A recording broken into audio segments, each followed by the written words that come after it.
Okay, तो कल हमने देखा था क्या, लॉयड्स मिरर, एक एडिशनल इंस्ट्रूमेंट हमने देख लिया था लॉयड्स मिरर, जो कि बेस्ड था किस प्रिंसिपल के ऊपर, कि अगर कोई भी ट्रांसवर्स वेव एक डेंसर मीडियम से टकरा के रिफ्लेक्ट होती है तो उसमें जो पाथ का डिफरेंस आ जाता है वो कितना आ जाता है, λ/2 का, या मैं कह सकता हूँ कि फेज का डिफरेंस आ जाता है कितने का, पाई का। तो वहां बस ये था कि आपकी जो कंडीशन थी मैक्सिमा और मिनिमा की, बेसिकली एक सोर्स आप लेते थे, उसकी इमेज दूसरे सोर्स की तरह काम करती थी, और ये S1 और S2 स्लिट्स बन जाते थे, है ना। लॉयड्स मिरर के नीचे कोई स्क्रीन है, वहां पे इंटरफेरेंस पैटर्न नहीं होगा, क्योंकि वहां पे लाइट जा ही नहीं पाएगी दो सोर्सेज से, है ना। तो जितने रीजन में लाइट जा पाती है सिर्फ उन्हीं में इंटरफेरेंस होता है। तो उसमें बस ये हुआ था कि मैक्सिमा और मिनिमा की कंडीशन जो है वो रिवर्स हो जाती है, क्योंकि आप λ/2 पहले से ही क्या कर देते हो, ऐड कर देते हो in the condition of maxima and minima. ये याद रखना कि कोई भी एक्सपेरिमेंट हो, मैक्सिमा मिनिमा की जो ओवरऑल कंडीशन है, जैसे मैक्सिमा होने के लिए path difference total n lambda होना चाहिए, तो वो चीज चेंज नहीं होती है। हाँ, ज्योमेट्रिकल पार्ट डिफरेंस की जो बात है वो चेंज हो जाती है, क्योंकि यहाँ पे रिफ्लेक्शन से λ/2 हम पहले ही कंसिडर कर लेते हैं, ठीक है। तो फॉर्मूला हमारे पास क्या आ जाता है, मैक्सिमा के लिए 2n-1 λ/2 ज्योमेट्रिकल पार्ट डिफरेंस, और मिनिमा के लिए n लैम्डा। क्लियर, ठीक है ना। तो ऐसे ही एक और इंस्ट्रूमेंट है जिसे कहते हैं फ्रेजनेल्स बायप्रिज्म। फ्रेजनेल्स बायप्रिज्म, तो ये भी एक वैज्ञानिक का नाम है, बायप्रिज्म नहीं, फ्रेजनेल्स। बायप्रिज्म का मतलब है दो प्रिज्म। इन्होंने दो प्रिज्म की मदद से सेम एक्सपेरिमेंट परफॉर्म करने की कोशिश की है। बेसिकली ये क्या करते हैं, मान लो कि आपके पास दो प्रिज्म है इस तरह से, और उनके बेसिस के साथ आपने उन्हें कनेक्ट करके रख दिया है। दोनों प्रिज्म जो है वो थिन है, ठीक है। तो टू थिन प्रिज्म यहाँ पे लिए गए हैं,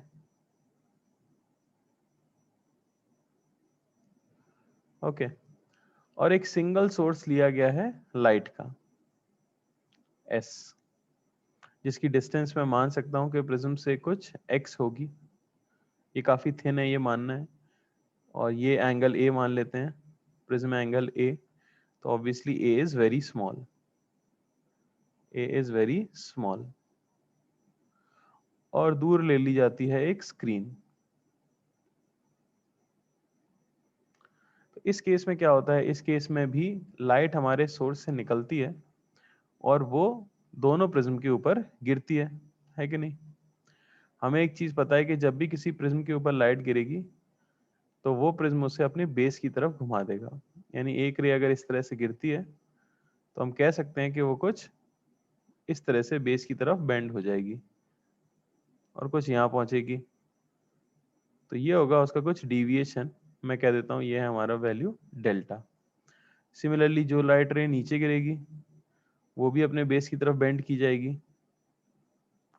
कुछ इस तरह से ये गिरेगी, ठीक है ना। यहाँ भी डिविएशन आ जाएगा सेम डेल्टा, अगर सेम एंगल पे हमने इंसिडेंट करवाया है तो। ऐसा करने से क्या होगा, जब स्क्रीन पे ये लाइट रे पहुंच रही है तो ऐसा लगेगा कि ये लाइट रे चल के आई है कहाँ से, कुछ यहाँ से, ठीक है ना। इसे मैं नाम दे देता हूँ S1। और ये लाइट रे जो स्क्रीन पे पहुंची है ये लगेगा कि चल के आई है कुछ यहाँ से, तो इसे मैं नाम S2 दे देता हूँ। तो अब ये फिर से कैसी सिचुएशन हो गई, YDSE जैसी ही सिचुएशन हो जाती है। हमने बेसिकली एक सोर्स से क्या किया है, दो सोर्सेज बना लिए हैं S1 और S2। अब स्क्रीन के ऊपर इनका इंटरफेरेंस पैटर्न पढ़ लिया जाएगा एज इट इज। आपको बाकी कुछ ध्यान रखने की जरूरत नहीं है। ये डिस्टेंस अगर उन्होंने दे दी है, जैसे मैं बोल देता हूँ ये डिस्टेंस है y, तो आप बस याद रखो कि कैपिटल D जो YDSE के फॉर्मूलों में था वो रिप्लेस हो जाएगा किससे, वो हो जाएगा x प्लस वाई से, यानी distance between slit and screen. Clearly देख सकते हैं डायग्राम से। अच्छा, ये कुछ डिस्टेंस होगा जिसे मैं कह देता हूँ d, ये कुछ डिस्टेंस होगा d, तो हम कह सकते हैं separation between slits, separation between slits, इसकी वैल्यू क्या होगी 2d। और d आप निकाल सकते हो, डिविएशन इन थिन प्रिज्म जो होता है इसकी वैल्यू होती है μ-1 इंटू ए। ये होता है आपका डेल्टा। तो इसी को मैं लिख सकता हूँ क्या, tan डेल्टा। ये एंगल भी होगा डेल्टा। इसी को मैं लिख सकता हूँ क्या, tan डेल्टा। और tan डेल्टा को आप लिख सकते हो d/x। तो यहाँ से हमें d की वैल्यू मिल जाती है जो है म्यू -1 इंटू ax। समझ आई ना बात? ये हमें वैल्यू मिल जाती है किसकी, x की। किसकी वैल्यू निकली मैंने, नहीं d की। d की वैल्यू हमें मिल गई है म्यू -1 इंटू ax। तो आप ये भी कह सकते हो कि जो YDSE के अंदर स्मॉल d हुआ करता था, या स्लिट्स के बीच का सेपरेशन,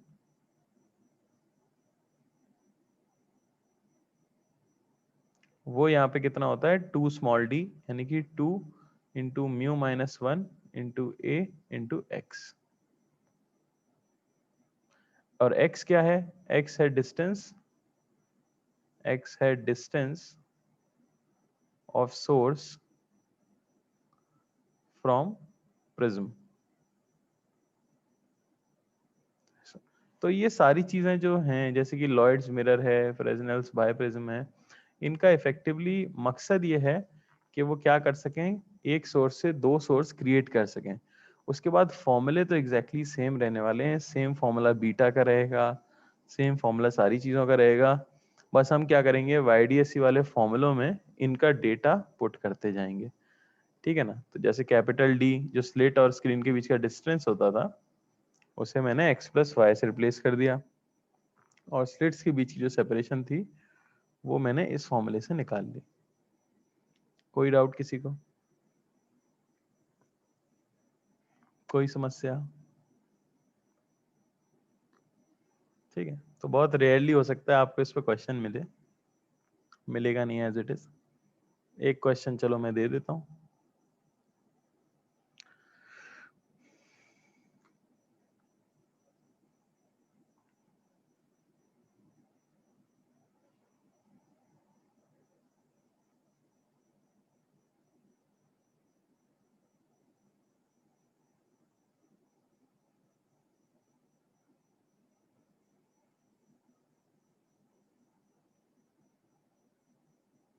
ठीक है, तो ये आपकी स्क्रीन है, ये डिस्टेंस ले लेता हूँ मैं,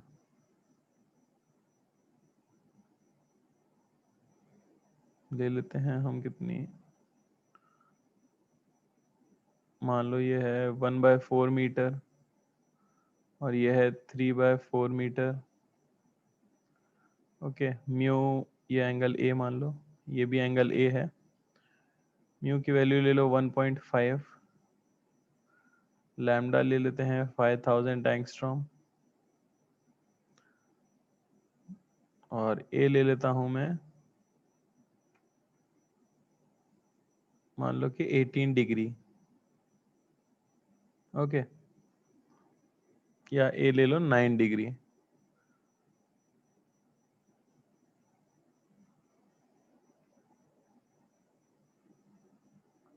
ठीक है, तो आपको बताना है fringe width of pattern, fringe width of pattern on screen.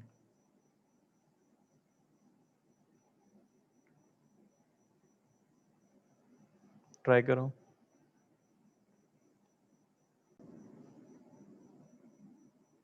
ठीक है, साधारण सा है। तो कैपिटल डी की वैल्यू तो पता है हमें 1 है, हमें बस स्मॉल डी चाहिए, यानी कि सेपरेशन बिटवीन स्लिट्स चाहिए, सेपरेशन बिटवीन स्लिट्स।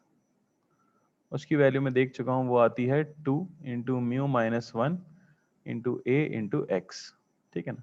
फिर बीटा का फॉर्मूला तो हमें पता ही है, वो होता है लैम्डा d/d, वही चीज़ यहाँ लग जाएगी। लैम्डा है 5 इंटू 10⁻⁻7, कैपिटल डी है 1, और स्मॉल डी यानी सेपरेशन की जो वैल्यू है वो है 2 इंटू म्यू -1 इंटू ए। तो ए हमें दिया गया है 9 डिग्री। ठीक है ना? तो उसे हमें पुट करना पड़ेगा किसके अंदर, रेडियन के अंदर, ये याद रखना। तो 9 इंटू π/180, और इंटू एक्स, एक्स की वैल्यू है 1/4। इसे सॉल्व करने से आपको मिल जाएगा बीटा किसके अंदर, मीटर के अंदर। क्लियर है? कोई डाउट किसी को? तो तुम समझ सकते हो कि उतने खास क्वेश्चन नहीं बन रहे हैं जैसे कि YDSE के अंदर बन रहे थे। है ना। चलो,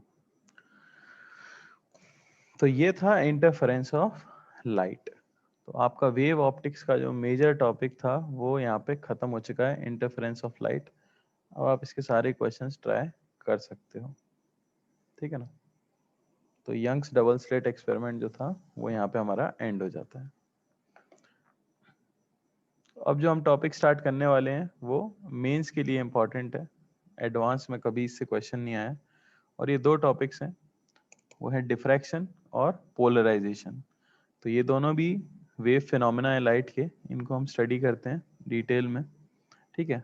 लेकिन क्वेश्चन मेंस में आने का चांस है क्योंकि मेंस के सिलेबस में ये है।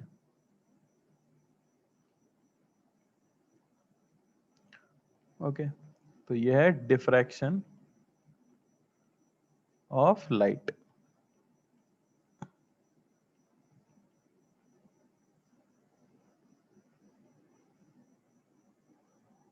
ठीक है। तो डिफ्रैक्शन ऑफ लाइट किस चीज को बोला जाता है डिफ्रैक्शन? किसी को कोई आइडिया? किस फिनोमेना को बोलते हैं हम डिफ्रैक्शन? ठीक है, तो अगर मैं बुक की डेफिनेशन आपको बताऊं तो वो तो है the bending of light, the bending of light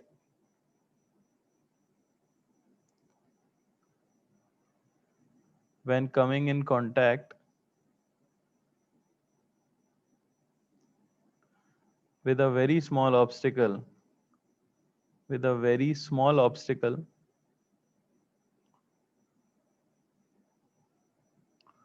is called diffraction, is called diffraction. Okay, तो ये कहलाता है diffraction, the bending of light when coming in contact with a very small obstacle. किसी बहुत छोटी सी ऑब्स्टिकल से लाइट जब टकराए और अपने रास्ते से भटक जाए तो इस फिनोमेना को हम कहते हैं डिफ्रैक्शन। तो इससे एज सच कुछ फील नहीं आती, ये बस उसकी डेफिनेशन है।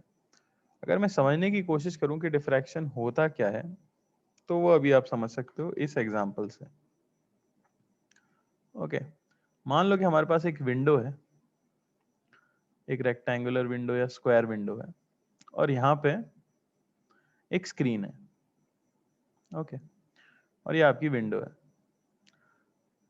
मान लेते हैं कमरे के अंदर भयंकर अंधेरा है, ठीक है, कोई सोर्स नहीं है लाइट का, सिर्फ ये विंडो ओपन है और बाहर जो है सूरज उग रहा है,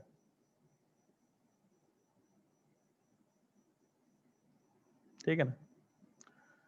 तो मैं जानना चाहता हूं कि इस विंडो के ऊपर, सॉरी इस स्क्रीन के ऊपर, इस विंडो से आने वाली जो लाइट होगी वो कैसा शेप बनाएगी। बात समझने की कोशिश करो।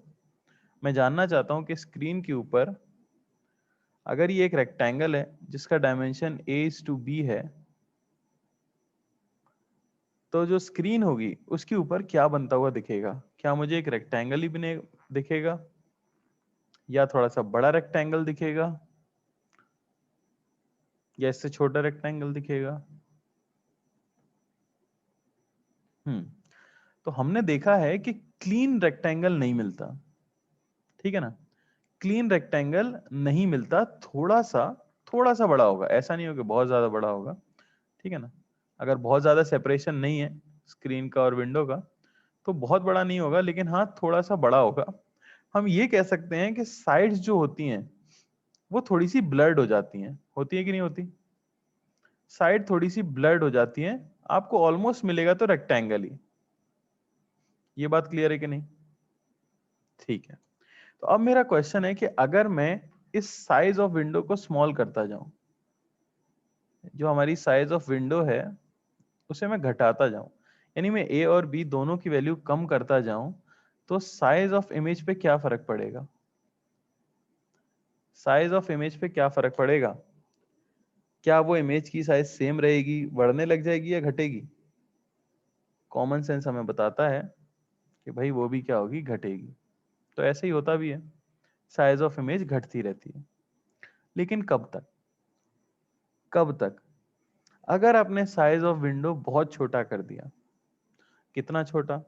मान लो ए की वैल्यू कर दी 1 मिलीमीटर और बी की वैल्यू कर दी 1 मिलीमीटर, यानी विंडो रह गई है 1 मिलीमीटर बाय 1 मिलीमीटर की। अब क्या होगा, क्या मुझे स्क्रीन के ऊपर कुछ दिखेगा? क्या मुझे स्क्रीन के ऊपर कुछ दिखेगा? हाँ, तो आपको स्क्रीन के ऊपर अभी भी रेक्टेंगल दिखेगा, पर वो बहुत छोटा होगा। देखा गया कि जब आप स्क्रीन के साइज को, सॉरी विंडो के साइज को इतना छोटा कर दो कि वो कंपेरेबल हो जाए उस वेवलेंथ के, जो वेवलेंथ ऑफ लाइट एंटर कर रही है विंडो से, तो साइज ऑफ रेक्टेंगल बढ़ना शुरू हो जाता है। बात समझ आ रही है? अगर मैं बहुत घटाता जाऊं, बहुत छोटा कर दूं ना मैं विंडो को, ऑलमोस्ट ये मान लो कि साइज ऑफ, ये समझ लो कि वेवलेंथ से भी छोटा कर दिया अगर मैंने डायमेंशन ऑफ विंडो, तो पूरी स्क्रीन वाइट हो जाती है। ब्राइट वाइट नहीं होती, लेकिन हाँ पूरी स्क्रीन पे यूनिफॉर्म इंटेंसिटी दिखती है, पूरी स्क्रीन वाइट हो जाती है। अब ये फिनोमेना थोड़ा अजीब सा है कि नहीं है? पहले जैसे जैसे हम विंडो छोटी करते गए, जो साइज ऑफ इमेज है वो छोटा होता गया, होता गया, होता गया, लेकिन जब आप ऐसे डोमेन में पहुंच गए जब आपने विंडो का साइज वेवलेंथ ऑफ लाइट के कंपेरेबल करना शुरू कर दिया, तो देखा गया कि रेक्टेंगल का साइज बड़ा होने लगा। और जब विंडो का साइज वेवलेंथ से भी छोटा हो गया, तो पूरी की पूरी स्क्रीन पे एक बड़ा सा रेक्टेंगल मिला, यानी कि यूनिफॉर्म इंटेंसिटी मिलने लगी पूरी स्क्रीन पे। अब ऐसा क्यों हो रहा है, तो इसको बोला गया डिफ्रैक्शन। डिफ्रैक्शन बेसिकली बताया जा रहा है कि देखो स्टार्टिंग में भी आपको क्लियर कट रेक्टेंगल क्यों नहीं मिल रहा था। स्टार्टिंग में आपको क्लियर कट रेक्टेंगल इसलिए नहीं मिल रहा था क्योंकि जो साइड वाली रेज हैं वो हल्का सा सीधा मूव करने की जगह साइड में भी मूव करती हैं, और इस फिनोमेना को हम क्या कहते हैं, डिफ्रैक्शन कहते हैं। तो डिफ्रैक्शन होता तो हमेशा है, लेकिन वो नोटिस कब हो पाता है, जब ऑब्स्टिकल का साइज बहुत छोटा हो जाए। अगर ऑब्स्टिकल का साइज बहुत बड़ा है जैसे कि विंडो के केस में, तो फिर डिफ्रैक्शन इतना ज्यादा नहीं होता, ऑलमोस्ट इमेज का साइज उतना ही बड़ा मिल रहा था जितनी की ओपनिंग थी। लेकिन जब हमने विंडो का साइज बहुत छोटा कर दिया, तो इमेज हमें बहुत बड़ी मिली, और इसका कारण बताया गया क्या, डिफ्रैक्शन। इसे और अच्छे से समझने के लिए ऐसा देखो, मान लो कि आपके पास एक स्लिट है, ठीक है ना, स्लिट से ये चीज क्लियर हो सकती है। मान लो कि हमारे पास एक स्लिट है इस तरह से,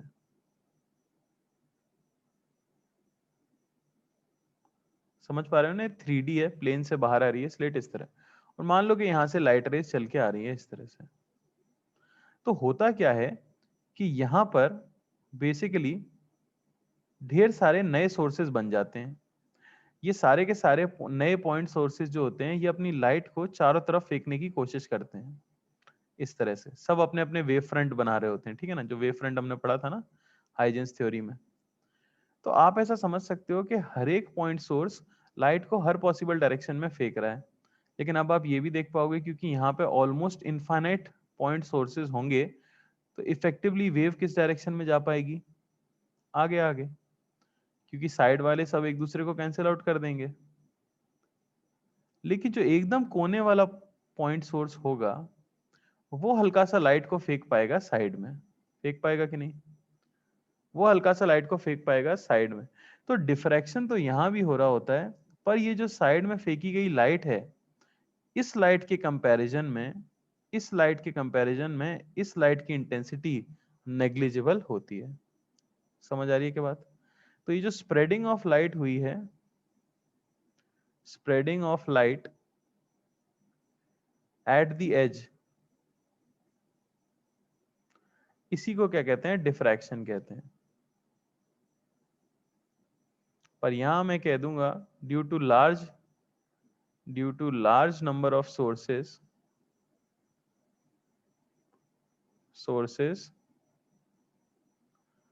डिफ्रैक्शन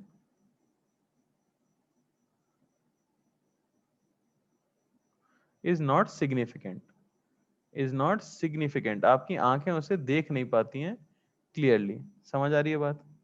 उतना क्लियरली हमारी आंखें नहीं देख पाएंगी डिफ्रैक्शन को।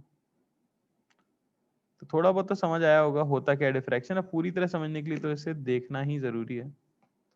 हाँ, पर यह है कि लेक्चर खत्म होने तक आपको ये समझ आ जाएगा क्वेश्चन कैसे सॉल्व होंगे, ये मैं बता सकता हूँ, ठीक है ना।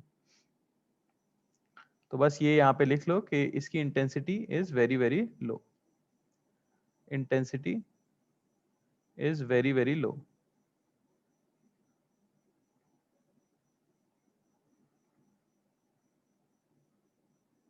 लार्ज नंबर ऑफ सोर्सेस का मतलब ये होता है बेटा कि यहाँ स्क्रीन के बीच में जब लाइट पहुंचती है तो ऐसा मान लिया जाता है कि यहाँ पे ढेर सारे सोर्सेज हैं, ठीक है ना। मुझे लग रहा है काफी सारे डाउट्स आएंगे यहाँ पे, ठीक है। तो अगर मैं बात करूं इस थ्योरी की तो इसे बोला जाता है rectilinear propagation of light, rectilinear propagation of light, ठीक है ना। तो उन्होंने क्या बताया है रेक्टिलिनियर प्रोपोगेशन ऑफ लाइट में कि कोई भी अगर आपके पास सोर्स है, ठीक है ना, तो ये लाइट का वेव फ्रंट क्रिएट करता है कि नहीं करता।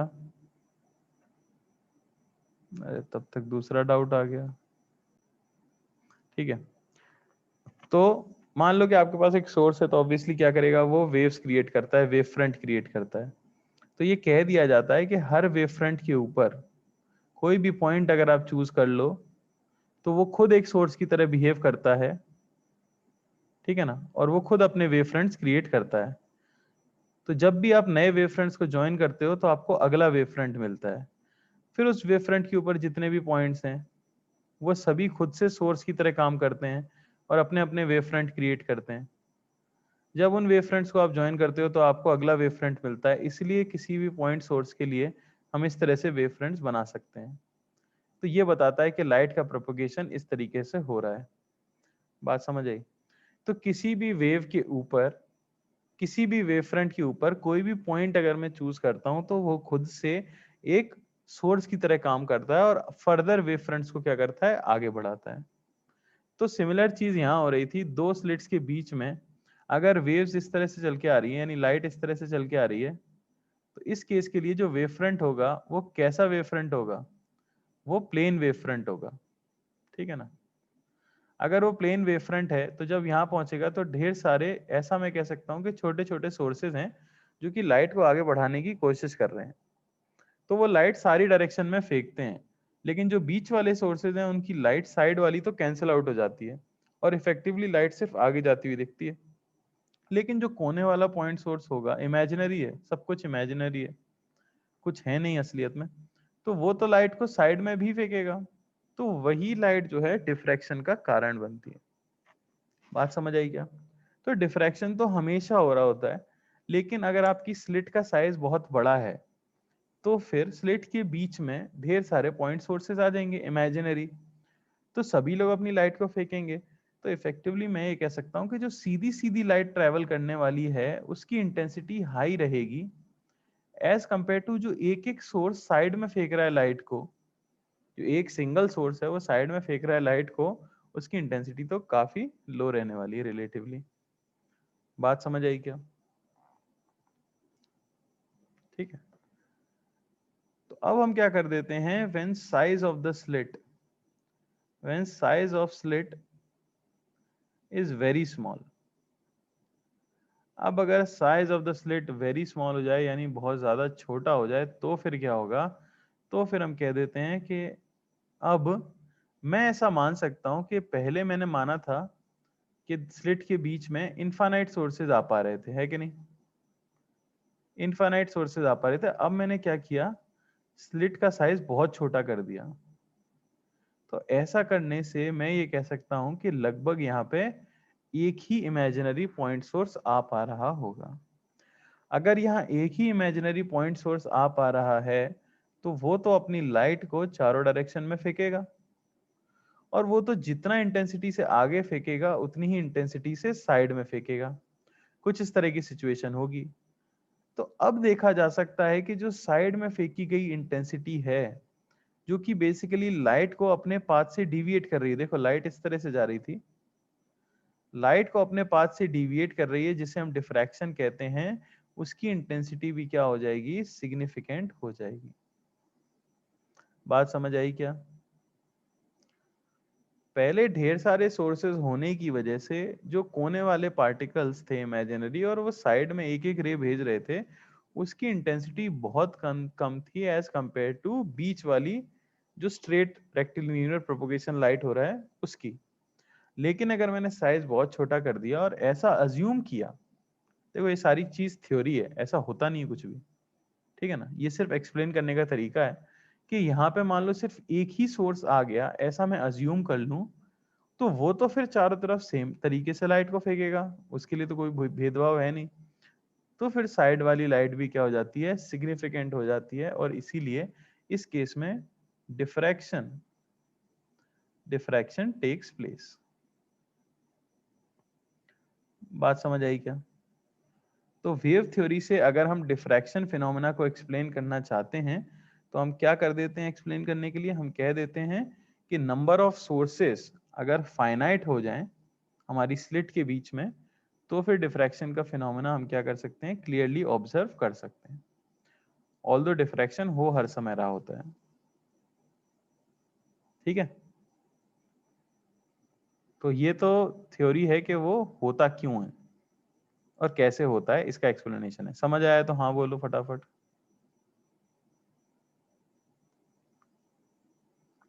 बढ़िया। तो अब मेन चीज पे ध्यान देते हैं, क्वेश्चन जो आएंगे तो हमारे सिलेबस में है टाइप्स ऑफ डिफ्रैक्शन। ओके ना, तो दो टाइप के डिफ्रैक्शन हमारे सिलेबस में है। पहला है फ्रेजनेल्स डिफ्रैक्शन, फ्रेजनेल्स डिफ्रैक्शन, और दूसरा है फ्रॉनहोफर डिफ्रैक्शन, फ्रॉनहोफर डिफ्रैक्शन। तो ये दो वैज्ञानिक हैं जिन्होंने डिफ्रैक्शन के फिनोमेना को डिटेल में स्टडी किया था, और उनके नाम पे इनके एक्सपेरिमेंट को रख दिया गया ऑब्वियसली। ठीक है ना, दोनों में कुछ अंतर नहीं है, दोनों बेसिकली सेम ही हैं। तो हम सिर्फ एक को पढ़ेंगे और दूसरे में छोटा सा मैं चेंज करके दिखाऊंगा, और देखना उसकी थ्योरी भी खत्म हो जाएगी। ठीक है, तो अगर मैं फ्रेजनेल की बात करूं,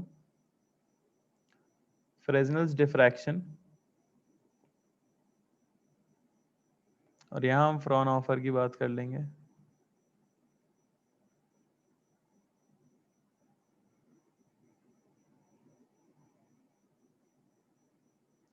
ठीक है ना, तो फ्रेजनेल्स डिफ्रैक्शन हम किसे बोलते हैं, when when diffraction pattern when diffraction pattern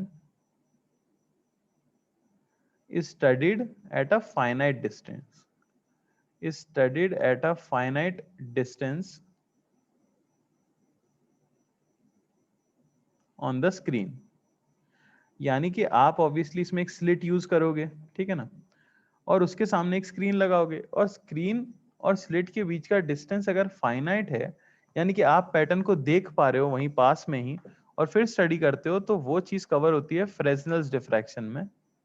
पर when diffraction pattern is studied at when diffraction pattern is studied at infinity,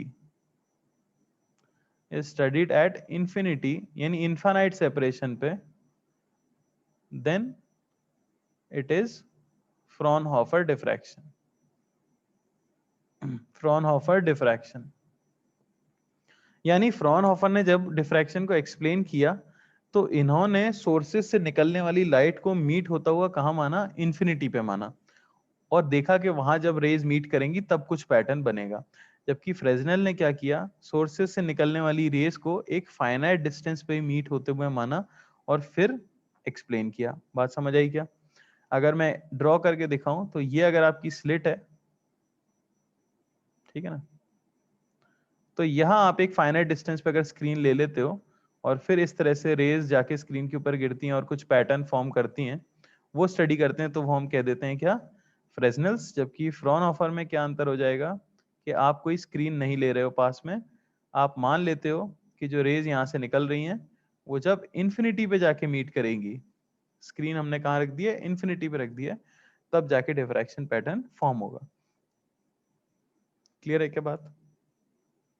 अभी थोड़ी सी अजीब भी लग रही होगी, तो फिर समझ आ जाएगी थोड़ी देर में जब हम इसे डिटेल में पढ़ लेंगे। ठीक है,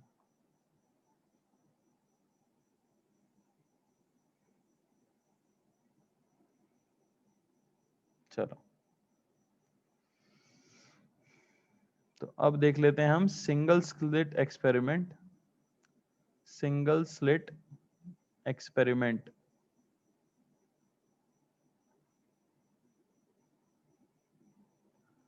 फॉर डिफ्रैक्शन।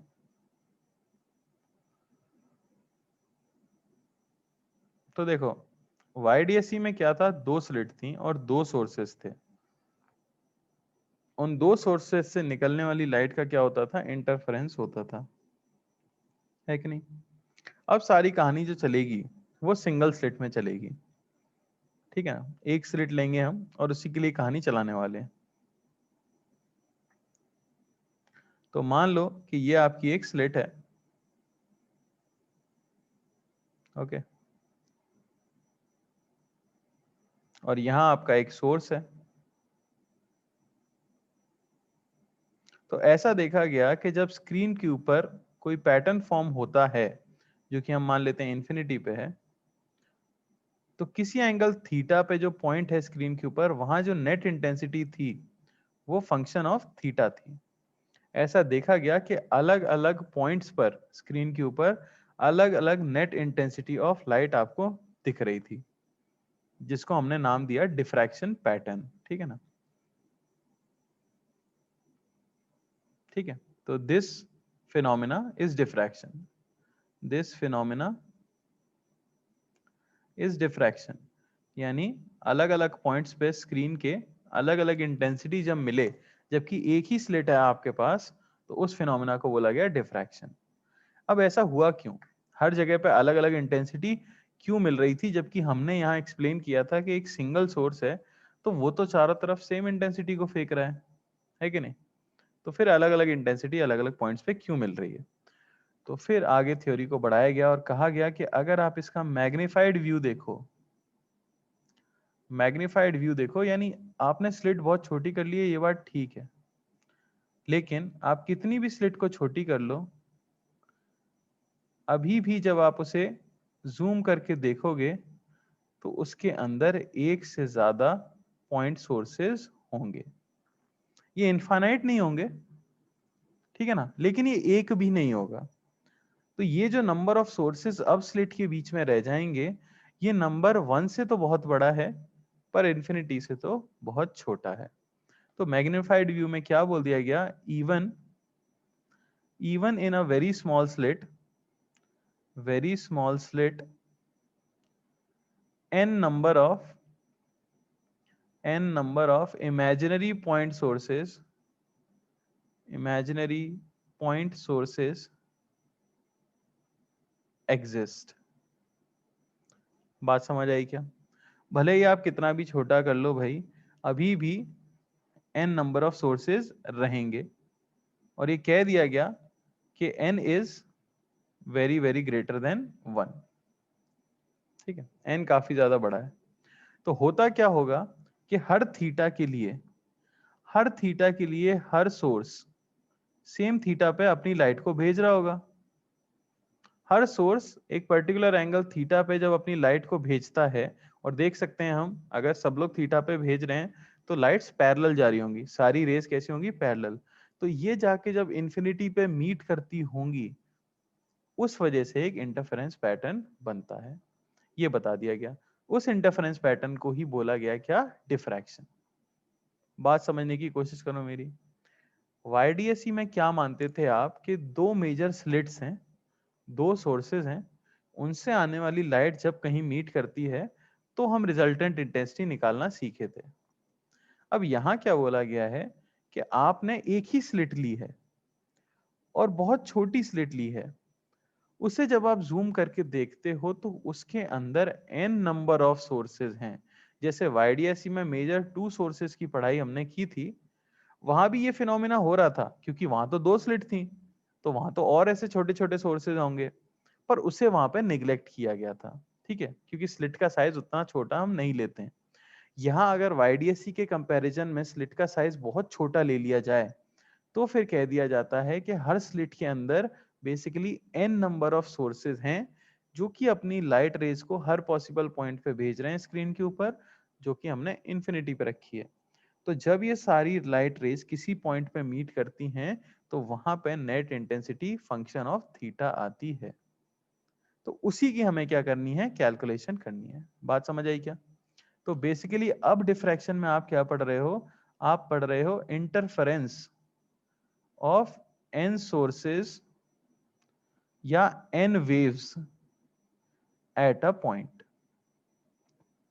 YDSE में क्या पढ़ा था, interference of to sources at a point, two waves at a point. यहां पढ़ना है हमें n waves at a point. At least theory clear हुई क्या, हो क्या रहा है? अरे बोलो हाँ या ना। ठीक है, ये चीज वहां भी हो रही थी, कंफ्यूज मत होना, पर वहां हमने क्या किया है, निगलेक्ट किया है, क्योंकि स्लिट का साइज बड़ा रहता है। चलो, तो अब आ जाते हैं एनालिसिस के ऊपर। Analysis of diffraction pattern, diffraction pattern by single slit.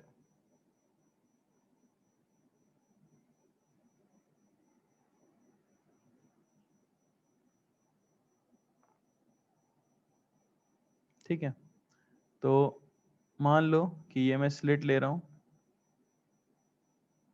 अब मैं बहुत मैग्नीफाइड व्यू बना रहा हूं, ठीक है ना, और यहां पे मान लेते हैं कि n सोर्सेज हैं। ठीक है, यहां से लाइट आ रही है आपकी, ये डिस्टेंस मान लो कि b है, तो b is slit width, n जो है यह है नंबर ऑफ सोर्सेस। ठीक है ना, तो क्या आप बता सकते हो कि एडजेसेंट दो सोर्सेस के बीच की सेपरेशन कितनी होगी?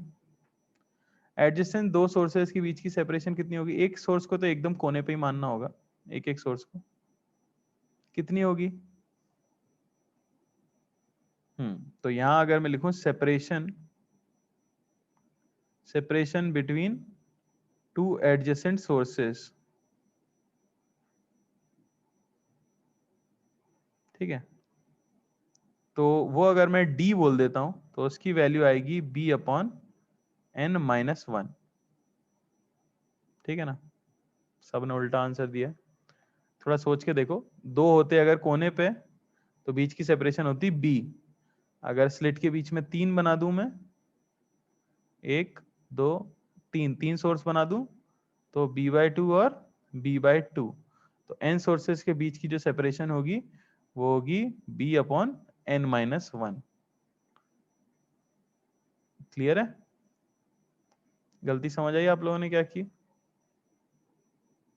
गलती थी दिमाग का प्रयोग ना करना। ठीक है, तो अब किसी भी एंगल पे जब रेज फेंकी जा रही होंगी तो यहां से एक रे गई थीटा पे, फिर ये रे गई थीटा पे, ये रे गई,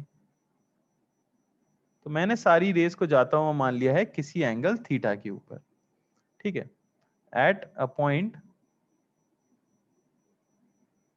थीटा एंगल विथ हॉरिजॉन्टल।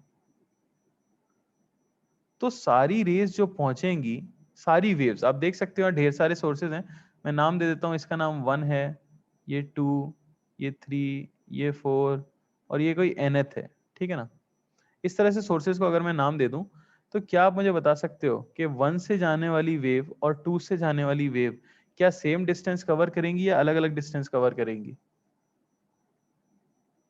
1 से जाने वाली वेव और 2 से जाने वाली वेव किसी एंगल थीटा पे जब इन्फिनिटी पे जाके मीट करेंगी तो सेम डिस्टेंस कवर करेंगी या अलग अलग?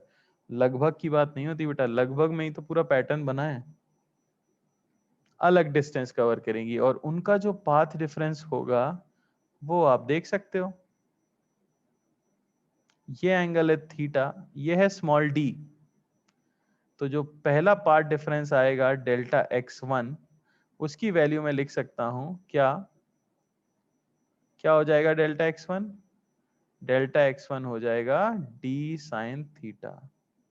अब तुम कहोगे कुछ देखा देखा लग रहा है, अरे लग रहा है कि नहीं लग रहा? डेल्टा x1, तो डेल्टा phi1 क्या आ जाएगा? ये आ जाएगा 2 पाई/लैम्डा इंटू डी साइन थीटा। इसे मैं फाइ नाम दे रहा हूं, हो जाएगा कि नहीं? अरे बोलो भाई। तो अब इसी तरह से हमें देखना है 1 और 3 के बीच में, फिर 1 और 4 के बीच में। तो मैं ये कह सकता हूं कि डेल्टा x1 1 और 2 का जो आया वो था d साइन थीटा, जिसकी वजह से फाइ 1 और 2 का जो आया वो आया 2 pi by lambda into d sine theta, जिसे मैंने फाइ नाम दिया है। ठीक है ना। तो क्या आप बता सकते हो डेल्टा एक्स 1 और 3 का क्या आएगा? डेल्टा एक्स 1 और 3 का क्या आएगा? यही तो होगा 1 और 3 का। अरे समझ पा रहे हो कि नहीं? तो ये पाथ कितना होगा? तो ये 2D हो गया हो, तो 2D साइन थीटा। अरे है कि नहीं? और इसे मैं 513 बोल सकता हूँ, यानी 2 pi by lambda into 2D sine theta. तो ये तो मिल गया मुझे 2 फाइ। सिमिलरली डेल्टा एक्स 1 4 का 3D साइन थीटा, इसे 514 में बोल सकता हूँ 2 pi by lambda into 3D sine theta. ऐसे में बोल सकता हूँ 3 फाइ। अरे राम कथा समझ आ रही होगी तुम्हें? आ रही है क्या? तो अगर मैं जनरल लिखूंगा इसी तरह से, तो आप nth वेव तक का क्या निकाल सकते हो? पाथ डिफरेंस निकाल सकते हो, है कि नहीं? तो अगर मान लें कि y1 की इक्वेशन थी a साइन ओमेगा टी, तो y2 की इक्वेशन क्या होगी? a sine omega t minus phi. वो फाइ पीछे होगा कि नहीं होगा, जो सेकेंड वेव जा रही होगी? अरे बोलो हाँ। सिमिलरली y3 ये हो जाएगा a sine omega t minus 2 phi. वो पहली वेव से कितना पीछे होगा? 2 फाइ पीछे होगा। होगा कि नहीं? कोई डाउट किसी को? बोलो भाई। ठीक है ना। बस इसी तरह से मैं लिख सकता हूँ yn तक। तो सभी का एम्पलीट्यूड a है। अब इन सभी का क्या होने वाला है? इंटरफेरेंस होने वाला है। तो रिजल्टेंट इंटेंसिटी अगर बोली जाए, रिजल्टेंट इंटेंसिटी या resultant amplitude of n waves, तो वेव की इक्वेशन क्या आ जाएगी? y1 plus y2 plus plus plus plus yn। ऐसे n वेव्स होंगी, उन सभी को जब आप ऐड करोगे तो रिजल्टेंट आएगा। ठीक है ना। तो y आपको मिलेगा इस तरह से कुछ, a1 sine omega t plus a sine omega t minus phi plus a sine omega t minus 2 phi, plus इसी तरह चलता रहेगा। और nth टर्म क्या आ जाएगी हमारे पास? a sine omega t minus n minus 1 phi. General formula तो समझ आ ही गया होगा सबको, है कि नहीं? तो अब यहाँ पे मैथमेटिक्स आ जाती है। मैंने भी रिजल्ट याद किया है, आप भी रिजल्ट याद कर लो। y रिजल्टेंट आपको मिलेगा a sine n phi by 2 by sine phi by 2 sine omega t minus n minus 1 phi by 2। याद नहीं रखना है, याद रख के कोई फायदा नहीं होता है इसका। ठीक है। पर ये हमारे पास आया है रिजल्टेंट n वेव्स को जब हमने क्या किया? सुपर इम्पोज किया। बात समझ आई? तो यहां ये जो टर्म लिखी हुई है, ये जो टर्म लिखी हुई है, ये बेसिकली लिखा हुआ है एम्पलीट्यूड। क्या लिखा हुआ है ये? Resultant amplitude.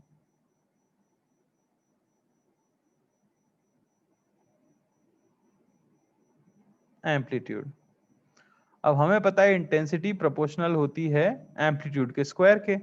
तो आई नेट जो होगा ये प्रोपोर्शनल होगा, अगर मैं इसे बोल दूं इसकी वैल्यू r है, तो r स्क्वायर के कह सकते हैं कि नहीं? तो आई नेट हमें जो मिल जाएगा, ये प्रोपोर्शनल मिल रहा है किसके? a sine n phi by 2 by sine phi by 2 के होल स्क्वायर के।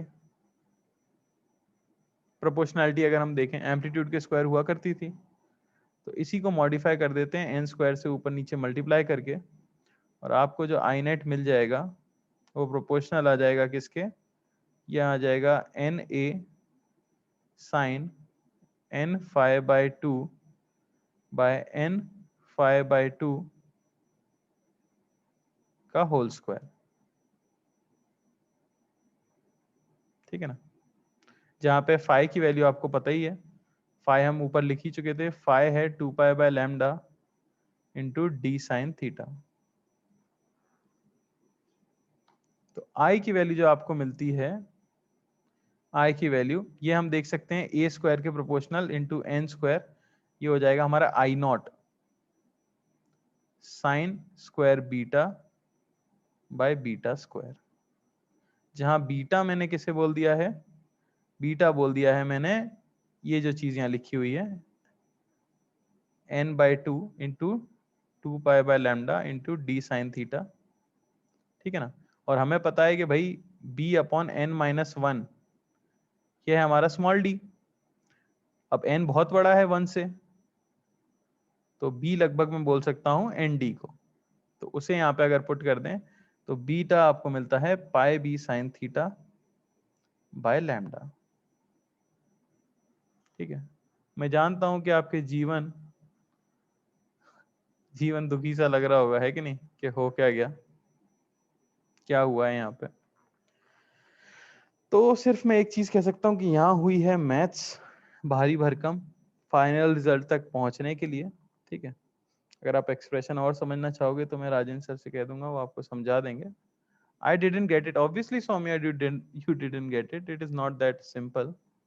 Only thing you have to remember is the formula. I at a point is I naught sine square beta by beta square, जहां beta की value है pi b sine theta by lambda.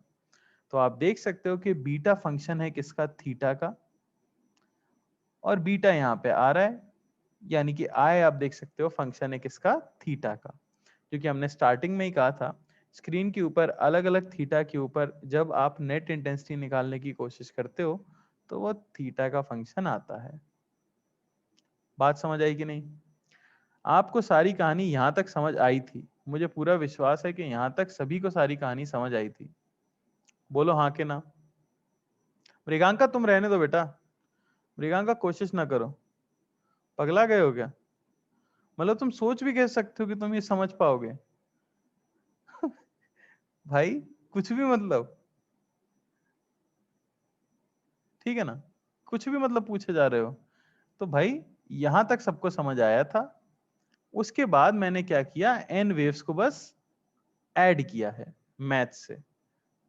समझ आ रही है बात? उसके बाद हमने प्रोपोर्शनैलिटी लिखी थी।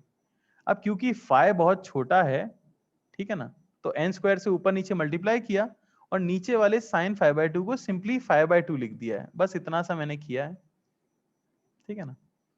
तो मैथ्स है, ये मान लो कि ठीक है हमें समझ नहीं आ रही है हो क्या रहा है यहाँ पे, आपको यहाँ तक भी समझ नहीं आएगा जहां तक मुझे उम्मीद है ये भी कैसे आया है, तो ये तो ऑब्वियसली मैथ्स में समझाया जाएगा आपको। मैं भी ऐसा सच नहीं समझ पा रहा हूँ, ठीक है ना, मैंने भी याद किया, आप भी याद कर सकते हो, या फिर आप फिर मैथ्स वाले सर से पूछो, बता देंगे, ठीक है, गलत नहीं है। तो फाइनली जो फॉर्मूला आया है हमारे पास वो ये आया है। अगर ये फॉर्मूला याद रख सकते हैं तो आपसे क्वेश्चन हो जाएंगे, नहीं याद रख पाएंगे तो नहीं हो पाएंगे, ठीक है ना।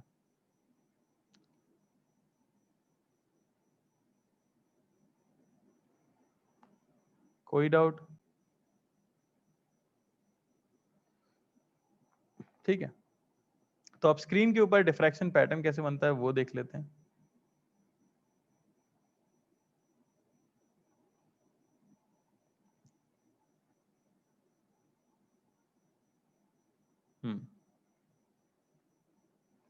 ठीक है, तो सबसे पहले मैं पता करना चाहता हूं कि स्क्रीन के ऊपर मिनिमा कहां बनता है। तो डिफ्रैक्शन मिनिमा की पोजीशन हम पता करना चाह रहे हैं, डिफ्रैक्शन मिनिमा। हाँ, अब आपको पता चल चुका है कि intensity is a function of theta, ठीक है, ये आपकी स्लिट है, ठीक है ना। तो किसी भी एंगल थीटा पे, यहां से अगर आप थीटा एंगल पे बात कर रहे हो तो वहां की इंटेंसिटी फंक्शन होगी किसका, थीटा का। और नेट इंटेंसिटी का फॉर्मूला हमें मिल गया है आई नॉट, जो हमारे सोर्स की इंटेंसिटी होगी, into sine square beta by beta square, और बीटा की वैल्यू भी याद रखनी है, pi b sine theta by lambda, ठीक है। तो एक चीज तो यहां से क्लियर है कि at theta is equal to 0, यहां से ध्यान देना शुरू करना, ठीक है ना। Theta is equal to 0, beta की वैल्यू होगी 0। बीटा की वैल्यू अगर 0 है तो साइन बीटा बाय बीटा, इसकी वैल्यू कहां जाएगी, ये तो बता सकते हो आप पढ़े लिखे लोग। बीटा अगर टेंड कर रहा है 0 को, तो साइन बीटा बाय बीटा की वैल्यू कहां जाएगी, 1। बहुत बढ़िया बात है। तो आई नेट की वैल्यू क्या मिलेगी भाई, आई नॉट, जो कि क्या है, आई मैक्स। यानी थीटा बराबर 0 पर तो क्या बनने वाला है, मैक्सिमा। थीटा बराबर 0 पर तो क्या बनने वाला है, मैक्सिमा। इसे बोला जाता है central diffraction maxima. Central diffraction maxima. बात समझ आई कि नहीं। देखो आई नेट की वैल्यू आई नॉट से बड़ी तो हो नहीं सकती, है कि नहीं। तो वही हमने यहाँ पे कह दिया है कि जब थीटा की वैल्यू क्या होगी 0, तो वहां पे क्या बनेगा, सेंट्रल डिफ्रैक्शन मैक्सिमा। क्लियर है क्या। तो ये तो आपको मिल गई है किसकी, मैक्सिमा की पोजीशन। हाँ, हालांकि हम निकालना चाह रहे थे मिनिमाज की पोजीशन। तो मिनिमा के लिए कंडीशन क्या होगी, कंडीशन ऑफ मिनिमा, ठीक है। तो फॉर्मूला ये है, I naught sine square beta by beta square, और बीटा आपको पता ही है, pi b sine theta by lambda, ठीक है। तो मिनिमम वैल्यू क्या हो सकती होगी आई नेट की, आप देखो अगर बीटा ये हो जाए आपका n पाए, बीटा अगर आपका हो जाए n पाए, तो आई नेट क्या हो जाएगा आपका, देखो जरा ध्यान से। बीटा की वैल्यू अगर n पाए हो जाए तो आई नेट की वैल्यू क्या होगी, एक बच्चा बता पाया, शर्म से डूब जाना चाहिए सबको, ठीक है। आई नेट की वैल्यू क्या हो जाएगी, 0। यहाँ दिख रहा है साइन स्क्वायर बीटा है, और बीटा अगर n पाए है, पाए का मल्टीपल है, इंटीग्रल मल्टीपल, तो साइन स्क्वायर बीटा की वैल्यू 0 हो जाएगी, और आई नेट की भी वैल्यू क्या हो जाएगी, 0। बात समझ आई क्या। तो जब जब बीटा की वैल्यू n पाए होगी, देखो बीटा कुछ खास चीज नहीं है, कुछ ऐसे बच्चे ना हो जो बीटा को फ्रिंज विड्थ समझ रहे हो, यहाँ वो सब कहानी नहीं है। बीटा एक सिंबल इस्तेमाल किया है मैंने इस बड़ी सी चीज को लिखने के लिए, pi b sine theta by lambda को, ठीक है ना। तो जब बीटा की वैल्यू होगी n पाए, तब आपका क्या बन जाएगा, मिनिमा, ठीक है।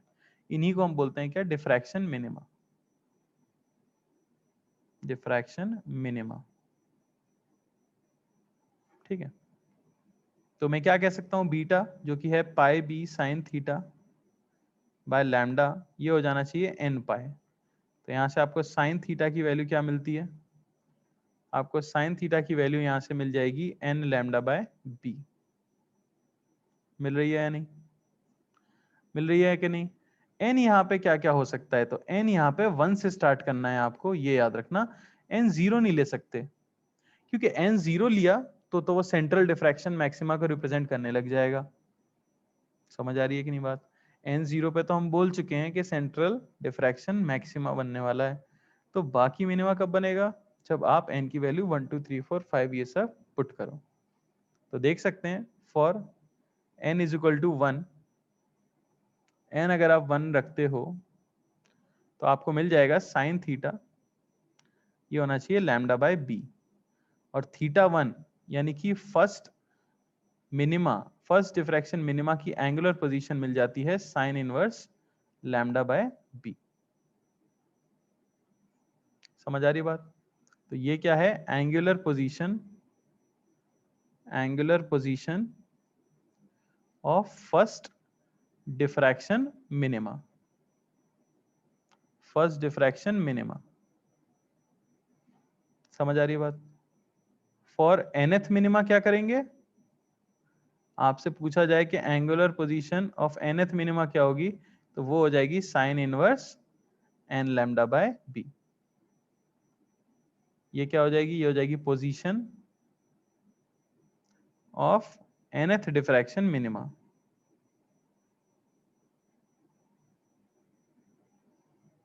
क्लियर है क्या, position of nth diffraction minima. कोई दिक्कत यहां तक। थीटा 0 पे हमेशा बनेगा central diffraction maxima, theta is equal to sine inverse lambda by b पे बनेगा first diffraction minima, 2 lambda by b पे बनेगा second diffraction minima, 3 lambda by b बनेगा third diffraction minima. I naught, हाँ बेटा आई नॉट सिर्फ उसी पे आ पाएगा, आगे देखेंगे मैक्सिमा की और बात, और अभी तो मैं मिनिमा की बात कर रहा हूँ, ठीक है। मिनिमा क्लियर हो रहा है क्या? मैक्सिमा पे अभी जा रहे हैं। अच्छा, तो अब एक टर्म और इस्तेमाल कर ली जाती है जिसे बोला जाता है angular width, angular width of central diffraction maxima, diffraction maxima. क्या होगी angular width of central diffraction maxima? इसका मतलब क्या हुआ कि ये आपकी स्क्रीन है, ठीक है ना, तो आपको ये तो समझ आ गया कि बीचों बीच तो सेंट्रल डिफ्रैक्शन मैक्सिमा बन रहा है कि नहीं।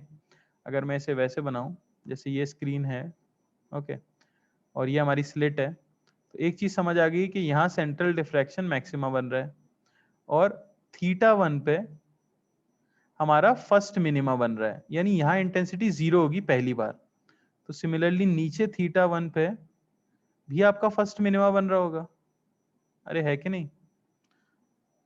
थीटा 1 पे ऊपर आपका फर्स्ट मिनिमा है, तो थीटा 1 पे नीचे भी आपका फर्स्ट मिनिमा होगा। तो यहाँ इंटेंसिटी 0 है, यहाँ भी इंटेंसिटी क्या है, 0 है, यहाँ इंटेंसिटी मैक्सिमम है। तो इनके बीच में क्या होगा, इंटेंसिटी धीरे धीरे घट रही होगी, और नीचे जाने पे भी इंटेंसिटी धीरे धीरे घट रही होगी। तो ये जो पूरी विड्थ होती है ना, इसको बोला जाता है angular width of central diffraction maxima, क्योंकि सेंट्रल डिफ्रैक्शन मैक्सिमा यहाँ तक फैला हुआ है। हालांकि आई नॉट इंटेंसिटी सिर्फ थीटा 0 पे है और ऊपर जाने पे इंटेंसिटी धीरे धीरे घट रही है, लेकिन दो फर्स्ट मिनिमा जो ऑपोजिट साइड्स पे हैं उनके बीच के सेपरेशन को बोल दिया जाएगा angular width of central maxima. बात समझ आती है क्या? ओमेगा से इसे रिप्रेजेंट कर देते हैं तो वो क्या हो जाएगा, 2 थीटा 1। मेरे हिसाब से आसान है। ओमेगा की वैल्यू हो जाएगी 2 sine inverse lambda by b, है कि नहीं। तो the angular width of central maxima क्या हो जाती है, 2 sine inverse lambda by b. Clear है क्या? स्क्रीन इन्फिनिटी पर है, स्क्रीन की अभी हम कोई बात ही नहीं कर रहे हैं, इसीलिए हमने एंगुलर विड्थ बताई है, वरना हम एक्चुअल विड्थ भी बता पाते अगर स्क्रीन हमारे फाइनाइट होती ना, वो देखेंगे अभी हम, पर यहाँ बस मैंने क्या बताया, एंगुलर विड्थ। चलो, तो ये हो गई सारी कहानी डिफ्रैक्शन मिनिमा की। अब अगर मैं बात करूं डिफ्रैक्शन मैक्सिमा, डिफ्रैक्शन मैक्सिमा क्या कंडीशन होगी डिफ्रैक्शन मैक्सिमा के लिए? तो आई का फॉर्मूला आपको मिल चुका है, I naught sine square beta by beta square, जहां बीटा की वैल्यू है pi b sine theta by lambda. मैं अगर मैक्सिमा बनाना चाहता हूं, थीटा 0 को भूल जाओ, ठीक है। अगर आप मैक्सिमा बनाना चाहते हो तो कैसे निकालेंगे मैक्सिमा की condition? To get maximum value of I, कोई बता सकता है? जैसे मिनिमा के लिए तो मुझे डायरेक्ट रिजल्ट मिल गया कि जब जब साइन बीटा 0 हो जाएगा तो ऑब्वियसली इंटेंसिटी 0 हो जाएगी, लेकिन यहाँ मैक्सिमा की बात हो रही है। हमने सिर्फ एक मैक्सिमा देखा अभी तक, जो क्या था, सेंट्रल डिफ्रैक्शन मैक्सिमा। बाकी किसको मैक्सिमा बोला जाएगा? जिसकी इंटेंसिटी कैसी हो, मैक्सिमम हो। तो आप क्या कर सकते हो, सिंपली आप d I by d beta निकाल लो और इसे क्या कर दो, 0।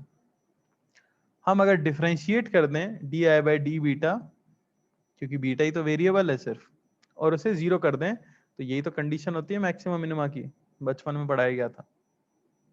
तो इसी को डिफरेंशिएट कर दो बस, क्या आएगा हमारे पास, बीटा स्क्वायर ऊपर जाएगा, यहां मिलेगा 2 sign beta cos beta minus sign square beta into 2 beta by beta की पावर 4, इसे कर देना चाहिए 0।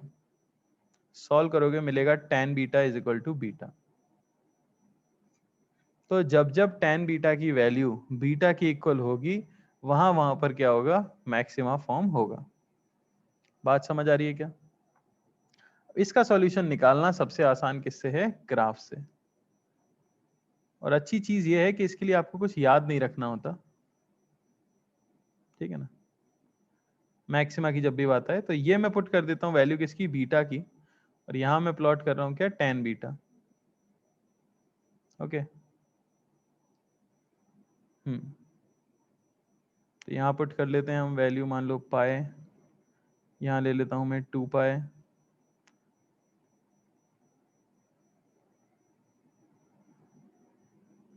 ठीक है। ग्राफ ड्रॉ करोगे कैसा बन जाएगा कुछ,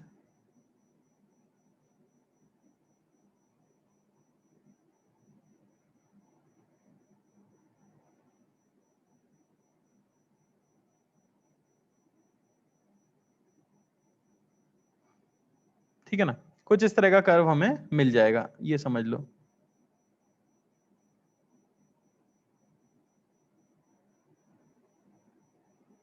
है कि नहीं। तो ये तो हो गया किसका, tan बीटा का ग्राफ, ये सभी को पता है। और मुझे किसका बनाना है, y is equal to beta का ग्राफ, इन दोनों का इंटरसेक्शन ही तो हमें देने वाला है। तो tan बीटा और y is equal to beta के ग्राफ को जब आप ड्रॉ करोगे तो कुछ इस तरह का सिचुएशन आएगा। जहां जहां इनका इंटरसेक्शन है वही तो हमारा सॉल्यूशन है। तो ये आप देखो तो ये है आपका क्या, फर्स्ट मैक्सिमा। ये तो आपका सेंट्रल हो गया, ये है आपका फर्स्ट मैक्सिमा। बात क्लियर हो रही है क्या, ये है आपका फर्स्ट मैक्सिमा। पाई पे क्या है, पाई पे है आपका फर्स्ट मिनिमा। 2 पाई पे क्या है आपका, सेकंड मिनिमा। हमने निकाला था ना, n पाई पे हमारा मिनिमा होगा। इस तरह से हमें क्या मिल जाएगा, सॉल्यूशन। बात समझ आई क्या। जहां जहां पे भी इनका इंटरसेक्शन हो रहा है वहां वहां पे हमें किसकी पोजीशन मिल रही है, मैक्सिमा की पोजीशन मिल रही है। तो यहां से हम सीख क्या रहे हैं, y is equal to beta x axis के पैरेलल है ना। वाह बेटा कुणाल, और मैथ समझ रहा था, तुम मैथ्स पढ़ते हो। उठा ले भगवान उठा ले। चलो बढ़ जाते हैं जीवन में आगे। तो यहां से एज सच हमें कुछ सीखने को नहीं मिल रहा, पर एक चीज जरूर सीखने को मिल रही है। अगर मैं आपसे पूछूं कि इंटरफेरेंस पैटर्न में जो फर्स्ट मैक्सिमा बना है, देखो वाईडीएससी में क्या होता था, फर्स्ट मैक्सिमा जो बनता था, ठीक है ना, फर्स्ट मैक्सिमा जो बनता था, क्या वो दो मिनिमा के एग्जैक्टली बीच में बनता था वाईडीएससी में। फर्स्ट मैक्सिमा जो बनता था, क्या वो दो मिनिमा के एग्जैक्टली बीच में बनता था। हाँ, यहां अगर मैं आपसे पूछूं कि फर्स्ट मैक्सिमा जो बना है, क्या वो दो कॉन्जिक्यूटिव मिनिमा के एग्जैक्टली बीच में बना है। नहीं। देख पा रहे हो आप, अरे देख पा रहे हो क्या आप, नहीं। तो ये पैटर्न एग्जैक्टली सिमेट्रिकल नहीं होता, तो ये इसका बहुत बड़ा डिफरेंस है फ्रॉम वाईडीएससी। समझ आ रही है बात, ये इसका वाईडीएससी के कंपैरिजन में काफी बड़ा डिफरेंस है। देखो क्या, the maximas formed, the maximas formed are not exactly between, are not exactly between two consecutive, between two consecutive minimas, rather it is closer, किसके पास है, it is closer to lower order minima, lower order minima।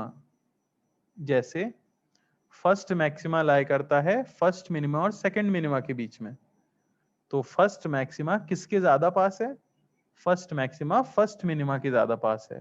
Third maxima third minima और fourth minima के बीच में होगा, लेकिन third maxima third minima के ज्यादा पास होगा।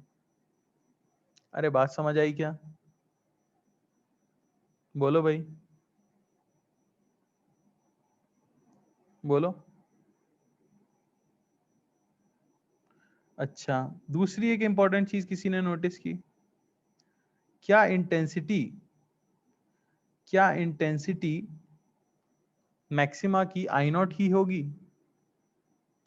क्या इंटेंसिटी मैक्सिमा जो बनेगा उसकी आई नॉट ही होगी, नहीं। तो intensity of all the maxima is not equal and keeps on decreasing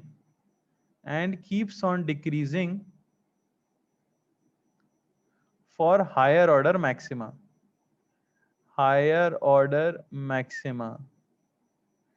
यानी कि सेंट्रल मैक्सिमा तो सबसे ब्राइट है, पर जो फर्स्ट मैक्सिमा होगा वो अपने आस पड़ोस से ज्यादा इंटेंसिटी तो रखेगा, पर वो सेंट्रल मैक्सिमा के कंपैरिजन में बहुत ही कम ब्राइट होगा।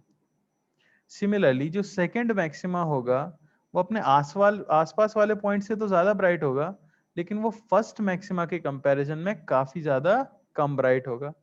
बात समझ आ रही है कि नहीं?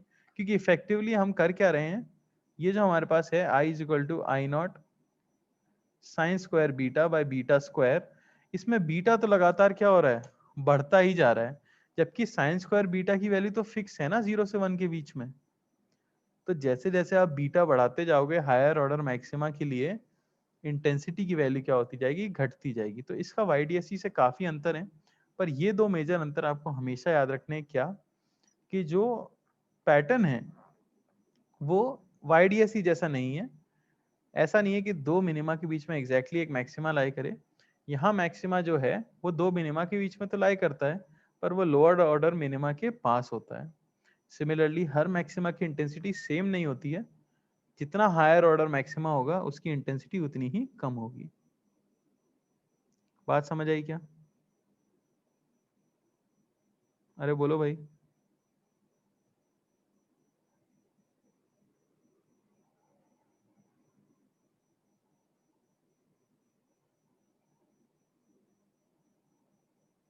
ठीक है ना? बस यही तो चीज थी। तो अब इसी को, अभी तक हम सारी चीज कहाँ स्टडी कर रहे हैं, इन्फिनिटी पे। इसी को अगर मैं फ्रेजनेल बनाना चाहूं, इसी को मैं बात करना चाहूं फ्रेजनेल्स डिफ्रैक्शन, यानी कि ये पैटर्न स्टडी करो आप कहां पे, पैटर्न स्टडी करो एट फाइनाइट डिस्टेंस। अरे उल्टा बोल रहे हो भाई। ठीक है, तो फाइनाइट डिस्टेंस पे स्टडी करने के लिए क्या करा उन्होंने, देखो टैलेंट देखना तुम तो बस। ये था, ऐसे सोर्सेस थे, सब लोग पैरेलल लाइट भेज रहे हैं, पैरेलल लाइट भेज रहे हैं तो कहाँ मीट करनी चाहिए, इन्फिनिटी पे मीट करनी चाहिए। अरे क्या डाउट है, कुछ भी।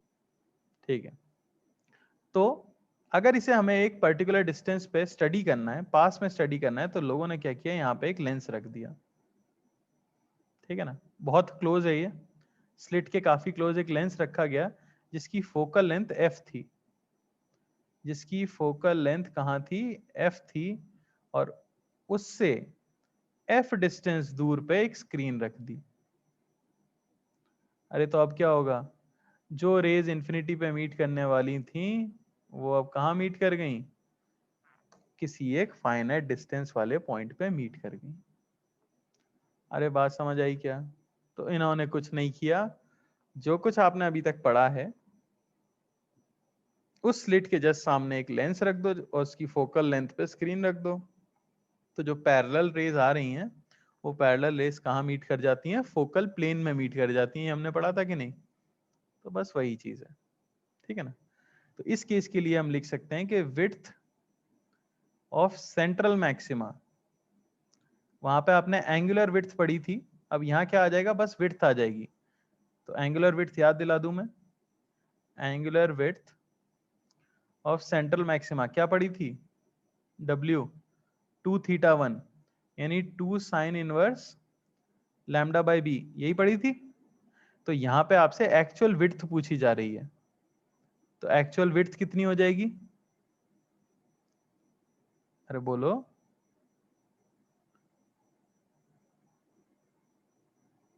f थीटा, या बेसिकली FW, यानी f इंटू 2θ1, यानी 2f sine inverse lambda by b. Arc की लेंथ हलवा सी चीज है, f डिस्टेंस पे चाहिए, एंगल आपको पता ही था तो f थीटा कर दिया बस। अरे क्लियर है कि नहीं, बोलो भाई, क्लियर है? तो ये है बस आपका डिफ्रैक्शन, ये पूरी चीज है क्या, डिफ्रैक्शन। क्वेश्चन हमने आज नहीं किए, क्वेश्चन हम अगली क्लास में करेंगे, ठीक है ना। तो वापस से अगर मैं बात करूं इल्यूमिनेशन पैटर्न, पूरी समरी अगर दे दें, इससे आपको पूरी समरी मिल जाएगी एक तरह से होता क्या है, ये याद रखना, ठीक है ना। इसके लिए हमें क्या क्या चाहिए होगा, तो हमें चाहिए θ1 यानी फर्स्ट मिनिमा की लोकेशन होती है sine inverse lambda by b, ये याद रखना, ठीक है। तो यहां मैं आपको केस लिख के देने वाला हूं और यहां स्क्रीन के ऊपर ऑब्जर्वेशन लेने वाले हैं हम, okay.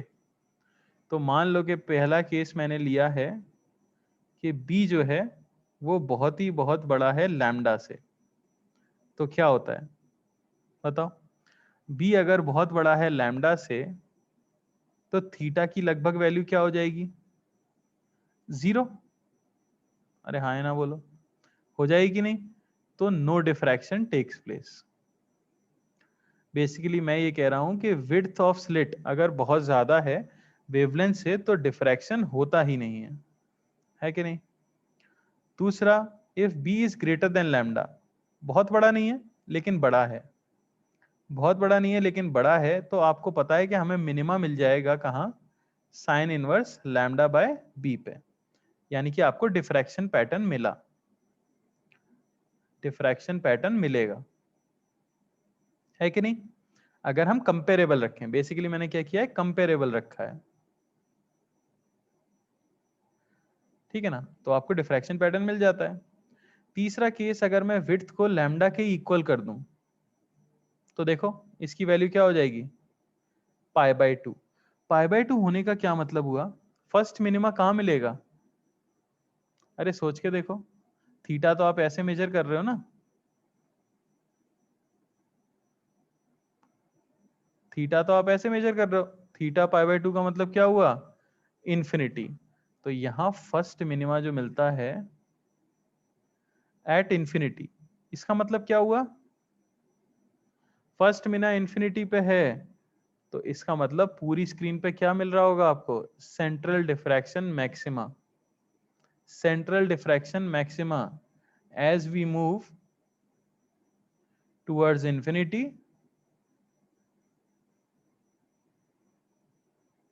Intensity decreases, intensity decreases. बात समझ आ रही है कि नहीं, बीचों बीच तो मैक्सिमा है और इंफिनिटी पे जाके पहला मिनिमा है, तो इंटेंसिटी बहुत धीरे धीरे घट रही होगी और कहाँ जाके जीरो होगी, इंफिनिटी पे जाके जीरो होगी। तो पूरी स्क्रीन कैसी दिखेगी आपको लगभग, अरे वाइट दिखेगी कि नहीं, मैंने लेक्चर की शुरुआत में कहा था, अगर हम छोटी कर देंगे स्लिट को बहुत, तो पूरी स्क्रीन लगभग ब्राइट दिखने लग जाएगी। तो ये वही चीज है, इंटेंसिटी धीरे धीरे घट रही होगी क्योंकि उसे मिनिमा बनाना है कहाँ, इन्फिनिटी पे। और चौथी चीज, अगर आपने बी को छोटा कर दिया लैम्डा से, अगर आपने बी को छोटा कर दिया लैम्डा से तो क्या होगा, बोलो भाई, नो मिनिमा। अरे इतनी मैथ्स तो आती होगी, कुछ नहीं मतलब क्या होता है, कौन है ये, बी को अगर मैंने छोटा कर दिया लैम्डा से तो साइन थीटा एग्जिस्ट ही नहीं कर रहा, साइन थीटा एग्जिस्ट नहीं कर रहा, इसका मतलब कि साइन थीटा 1 से बड़ा हो गया ना, तो कोई मिनिमा नहीं है। अगर कोई मिनिमा नहीं है इसका मतलब सेंट्रल मैक्सिमा है हर जगह पे। तो uniform bright intensity, uniform bright intensity through out the screen, through out the screen. तो पिछले केस में तो धीरे धीरे इंफिनिटी तक जाने में इंटेंसिटी घट भी रही थी, यहां तो पूरी स्क्रीन ही सफेद हो जाएगी।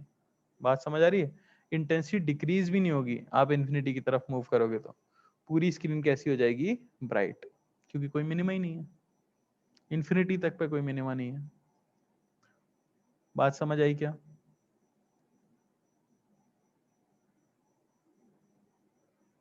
बिल्कुल, अगर आप 2 कर देते n को तो ये YDS ही है ना, और कुछ नहीं है, ये बस इनफाइनाइट सोर्सेस का है, n नंबर ऑफ सोर्सेज का है, वो दो सोर्सेज का था। तो अगले लेक्चर में रिवाइज कराऊंगा तो मैं YDSC और इसके मेन डिफरेंसेस भी बताऊंगा आपको, इसके ऊपर क्वेश्चंस भी करेंगे और अगला टॉपिक पढ़ेंगे जिसे कहते हैं पोलराइजेशन। ठीक है, प्लीज एक बार जरूर पढ़ के आना और फॉर्मूले रट के आना। फॉर्मूले ये सिर्फ इसमें एक ही फॉर्मूला है और कुछ नहीं है। ठीक है, चलो आज यहीं एंड करते हैं तो।